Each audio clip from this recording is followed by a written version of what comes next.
to establish a gloomy mood. Today I almost had a road accident. Only a quick pressing of the brakes avoided the accident. Nobody was harmed. Apart from some delay for work and my break here to make a video, this is my friend's flat. It was scary. And I have been in an accident where 2 people died. I was the only survivor with no lasting damage. But these sudden and unexpected things do happen. Yet we go out of our homes, go to work and lead a normal life. And anything can happen to us when we go out. Like this almost accident today. A lightning may fall down on you. A terrorist act may happen. A brick may fall on your head when you walk on the pavement and kill you. Such sudden, unexpected bad things happen. Luckily, rarely. And they are unexpected.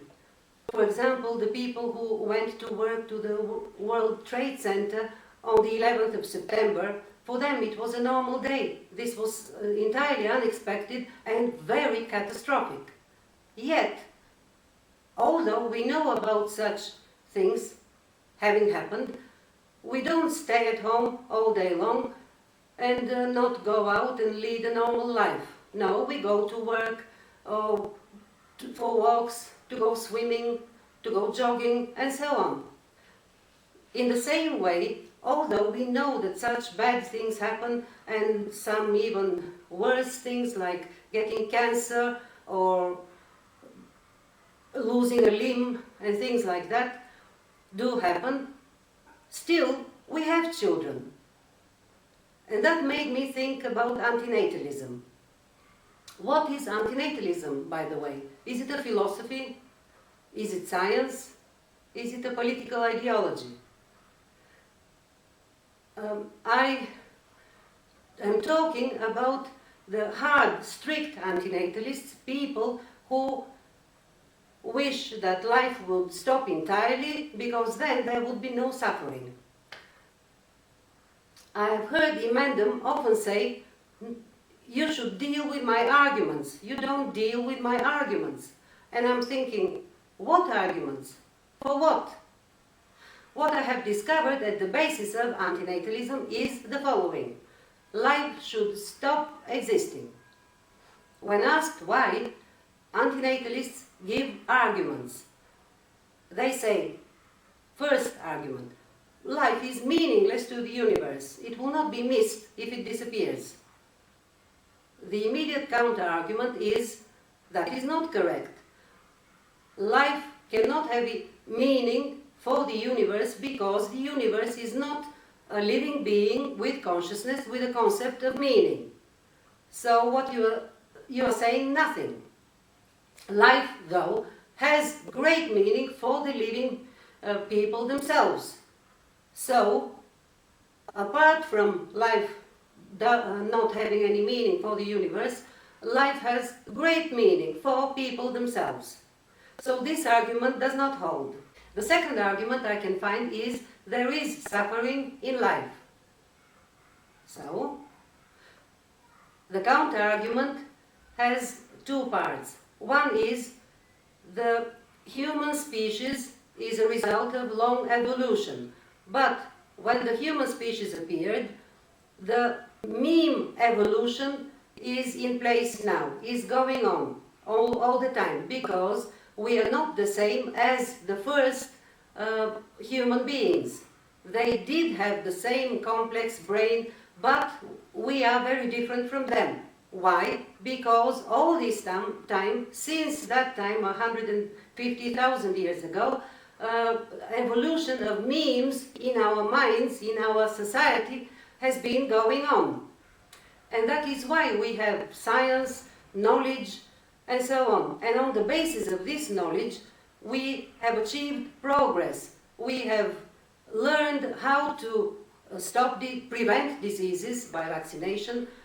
We have learned how to cure diseases that we can't prevent from starting. and many other things, also in our social life. There used to be slavery, but we have abolished slavery, and we have equal rights for people now, mostly. But this improvement, this progress is going on and should go on in the future. So a lot of the suffering that you mentioned, we constantly, gradually eliminate. The other part of the antinatalist argument is there is suffering and finally death. Everybody dies. Yes, that is true. That's how we see life. We live our lives and at the end we die. Science is developing with such great strides that it is possible that in 2 generations' time death will be stopped altogether and aging. And the second part is what I described at the beginning.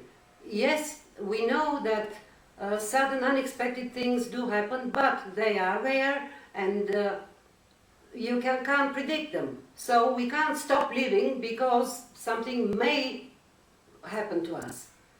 We all take this calculated risk.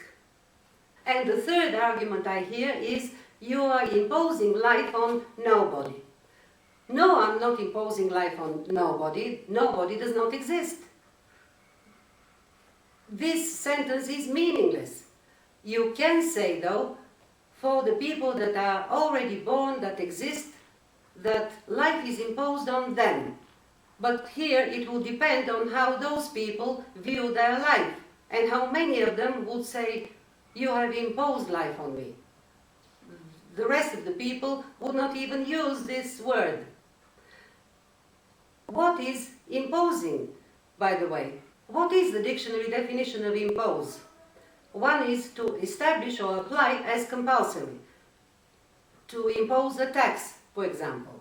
2 is to apply or make prevail by or as if by authority. 3, to obtrude or force oneself, for example, on another or others. I found 2 more meanings. To force something unwelcome or unfamiliar to be accepted. And 2, forcibly put a restriction in place, sanctions imposed. And the synonym here is inflict. As I look at the meanings of impose, I think that it applies more to antinatalists who plan to take power and impose on people certain actions or restrictions in order to achieve their goal. So this is not an argument either. To impose life on nobody, because this doesn't make sense.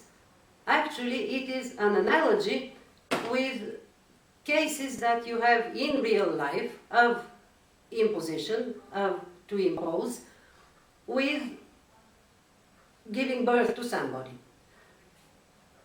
So this is not an argument, but an analogy. And here I will say something very important. Remember this. Analogies are not arguments, because there may be one small or bigger aspect in 2 instances that are similar, but there are so many others that are dissimilar.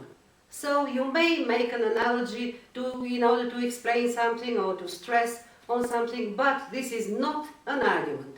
And the most of what I hear from antinatalists, again, I will stress that I have listened more to Mendem than to others, but I have listened to others as well. I hear mostly analogies, and those are not arguments. What analogies does he make? Life is a game. Firstly, here you confuse life is an abstraction, a concept that we humans have made, and this is meta-language. You confuse this meta-language, life is a game, with object language. A game is something real in life, something that people do. People create games to entertain themselves. Another analogy that I have heard, life is like an an efficient car. Again, meta-language, object language. For whom is life efficient or inefficient? A car, people make cars, and a car is inefficient for people if it burns too much fuel. Another analogy is life is rape. Not a proper analogy, because rape is something that happens between people. We know exactly what rape is. It cannot be compared with life. And in Mendham says, I wouldn't like to live the life of somebody else. Or would you like to impose your own life on somebody so that he or she or he lives exactly your life? This is absolutely impossible. You shouldn't even mention it, because people are so different. The genotypes of a father and a mother are able to create the following number of genotypes: 10 to the power of 50. Compare this to the number of people on Earth, less than 10 to the power of 10. That makes it overwhelmingly impossible that two people have the same genotype. No people are the same, except from identical twins. And your life is different when you have different gene code, different genotype, because you react in a different way, you take different decisions, different conclusions, and your life becomes a bit different than anybody else's. Every person is unique, like everybody else. So this is not an argument. As I said, this is maybe an analogy, but analogies are not arguments. And other people's that, and other things that in Mendham says, Anakantavad is a pedophile, that I am an idiot or hilariously ignorant, are not arguments either.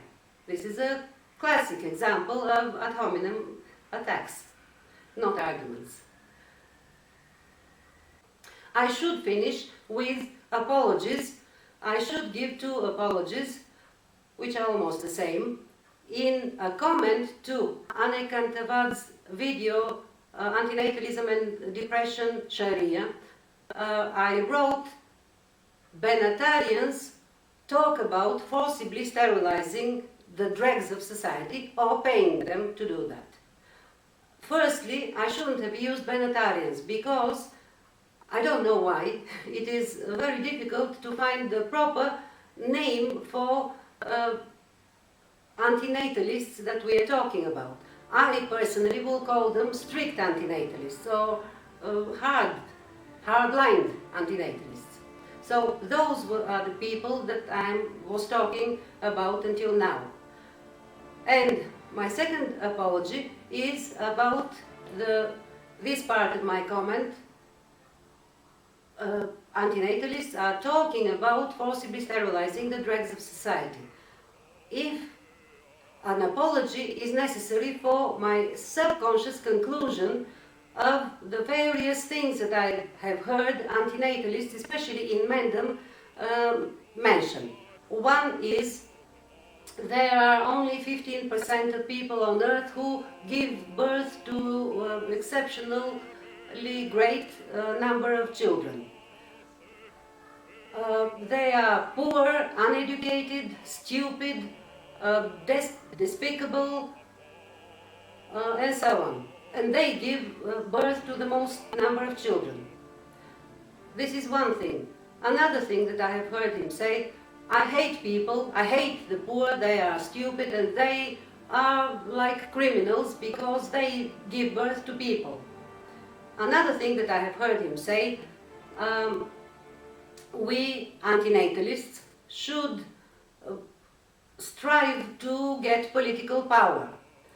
And one more thing I have heard him and other natalists say, when we are in power, a government can make decisions, make laws, and place restrictions on people to give birth to less children or to no children.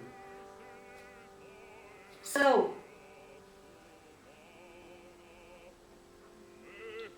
another thing I have heard antinatalists, especially in Mendham, say, great contempt and hate and willingness to fight people who are willing to give birth to children, poor people, uneducated, stupid, despicable, fat people.